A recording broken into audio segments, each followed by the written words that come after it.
Success, how it's defined in our culture, is defined for all these young people who have excess energy and are willing to sacrifice their personal lives to make it. That's the model that you see out there, the workaholic model, the slave driver model, okay?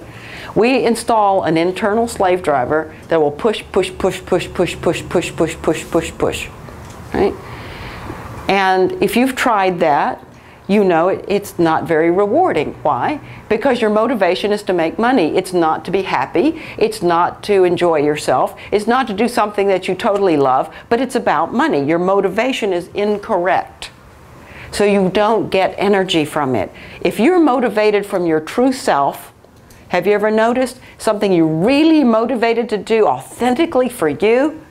Do you notice how much energy shows up? Yes. Here I was in chronic fatigue from my burnout. But if I got excited about an idea or something, whoo, all of a sudden the energy would come back. If you notice children who have ADD, or even adults who have ADD, that many of them, if you let them do something they're really interested in, they have attention span. But most of them just get totally bored with school and those kinds of things. Now, I'm not talking necessarily about those with food allergies and all those kinds of things, but it's really important to notice that you get a boost of energy when you are motivated, truthfully, not by money. You don't get a bunch of energy motivated by money. You get energy motivated by your dream, okay? What it is you really desire. Now, part of that workaholic idea is that you've got to put tremendous amount of desire and passion and commitment and push drive so that you can manifest something. And this is totally dead wrong. You don't manifest that way. What you manifest that way is what we call martyrhood. All right? The nobility of the struggle and the disappointment and the anger that other people seem to have it easier than you, and why is it so hard, and why can't I ever get there where I ever want to get? Okay, so that's one aspect of this workaholic. The other one is that it's a heavily competitive world out there, and if you want to be successful, you've got to compete and you've got to prove yourself better than everybody else in your field. Because if you don't do that, you're never going to get anywhere. You're just going to be mediocre and you'll never make any money, especially if it's a very fun field like in music or entertainment or something like that. That too is in error, okay? Because frankly, just as we were totally supported by the divine plan for our basic needs, we also realized that the reality that we were in was working for us. It was reflecting us. How many of you have heard that your reality mirrors you? Right? Okay. It reflects you. Not exactly like a mirror. That's why a lot of people get confused about that. But it does bring stuff to you. Your universe will always bring stuff to you. You will always be able to grow. And all of you here are into growing. If you weren't, you wouldn't be here tonight. You want to be more, don't you? You want to feel more, own more, be more, have more, do more in a beautiful way. So you're going to keep training, you're going to keep learning, you're going to keep growing.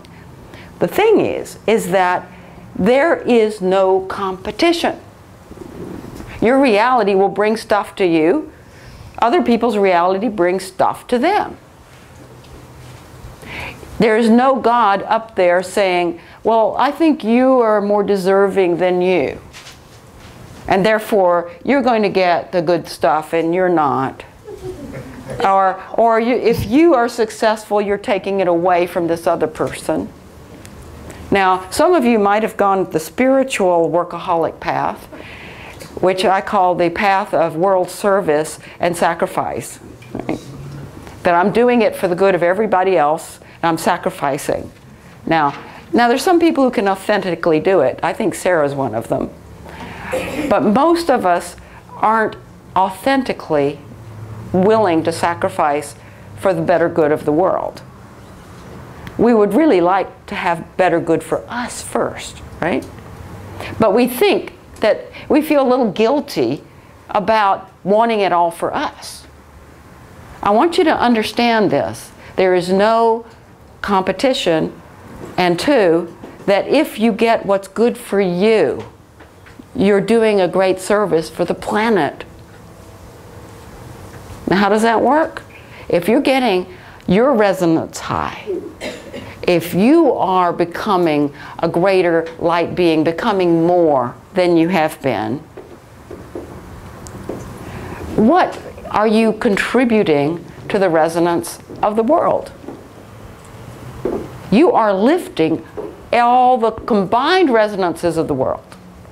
Okay, you have frequencies, together they form a resonance. All your different frequencies, your financial profile, your love life, your health, all sorts of details, they all have their own frequencies. Merged together, they work together and form a single wave. Like a whole bunch, like hundreds, thousands of frequencies combine to form and work together in harmony to form an essential wave. This is your resonance. Frequencies together, standing wave of resonance. It's your field of resonance. And when you're able to activate it, you have it move through time and it will manifest. Okay? There's no competition. It's what you are willing to create and receive. Has nothing to do with anybody else. So don't give anybody else your power, okay? You got it? Real important. Because I want you, my personal mission is to share with you this information so you can make it for you and you can share that energy out there in the planet without sacrificing yourself. You are celebrating yourself, you're sharing the light. That's a beautiful thing to do, okay? If you're meditating and you're really working really hard in your meditations to do manifestation and you want it to be physical, physically connected, you've got to be able to let all the energy in. Now I have lots of people who just absolutely have a snit about negativity. I will not be around negative people. I will not go into that place. That place is negative. What those people do is negative. I will not deal with politics because it's so negative. Right? Are they able to receive anything? No. When you start the energy going, you have to realize that your essence is a divine essence. And this is your protector. You want to be a projector of love and energy. You want to hold your resonance. Don't get yourself stuck in judgment of anybody. It'll stick you. All right? Once you start those meditations, in order to get them to go physical, that's one of the things you have to do. There's a few other things that, of course, it's a complex, kind of wonderful game.